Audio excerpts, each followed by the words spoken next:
Hello, I'm Senator Lindsey Graham of South Carolina. The Obama administration's decision to prosecute the mastermind of 9/11, Khalid Sheikh Mohammad, and 4 other co-conspirators in civilian court in New York City makes no sense to most Americans, including me. All of these cases were pending before military commission at Guantanamo Bay before the Obama administration suspended the trials and dismissed charges.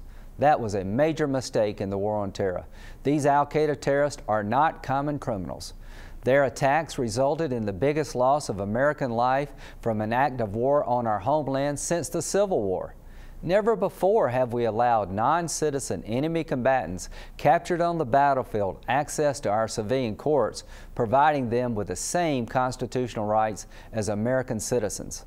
Al-Qaeda terrorists should not receive more rights than a Nazi war criminal, and now is not the time to go back to the pre-9/11 mentality of fighting crime instead of fighting a war. A civilian trial of hardcore terrorists is unnecessarily dangerous and creates more problems than it solves. Let me explain why.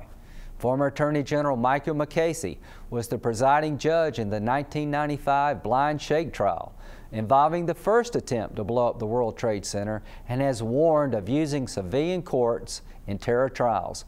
These same concerns were recently echoed by the bipartisan chairman of the 9/11 Commission. In the 1995 trial, because of civilian court rules, the government was required to disclose the identity of all known co-conspirators to the defense. One of the conspirators, relatively obscure at the time, was Osama bin Laden. Our intelligence services later learned this list made its way back to bin Laden, tipping him off about our surveillance. A conviction was obtained in that trial, but valuable intelligence was compromised. The rest is history. Civilian trials create confusion. Our soldiers and intelligence services are already uncertain as to what rules apply. Case in point, the Christmas Day bomber. As we all know, this was a failed attempt to blow up an airliner over Detroit by a trained Al-Qaeda operative.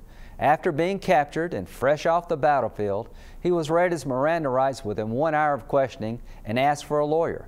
Days later, and only after his parents encouraged him to cooperate, did he begin talking again.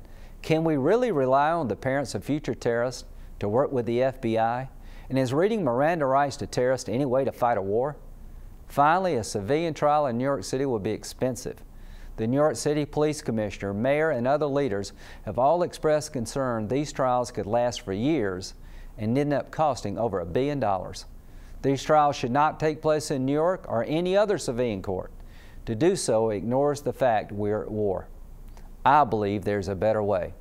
I've been a military lawyer for almost 30 years and have great confidence in our military justice system. With the goal of protecting our nation, military law allows us to collect valuable intelligence without reading Miranda rights to enemy combatants. It keeps them off the battlefield and, where appropriate, prosecutes them for war crimes in a manner that adheres to our values.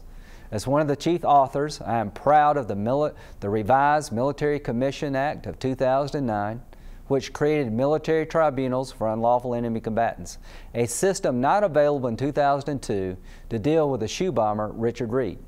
This law was passed after extensive consultation with the Obama administration and received overwhelming bipartisan support. The military justice system is transparent, well-staffed, subject to civilian review, and protects valuable intelligence. And above all else, it is built around the idea that we're a nation at war. Khalid Sheikh Mohammad and his co-conspirators should have their charges reinstated before military commissions and quickly be tried by our military. These trials will be conducted by the same men and women who administer justice to our own troops. They are competent professionals with a great understanding of their obligations under the law. It is a system of justice that allows us to move securely forward in this war while upholding our values. For the good of the nation, I hope the Obama administration will alter their policies. Military tribunals are the best way to render justice, win this war, and protect our nation from a vicious enemy.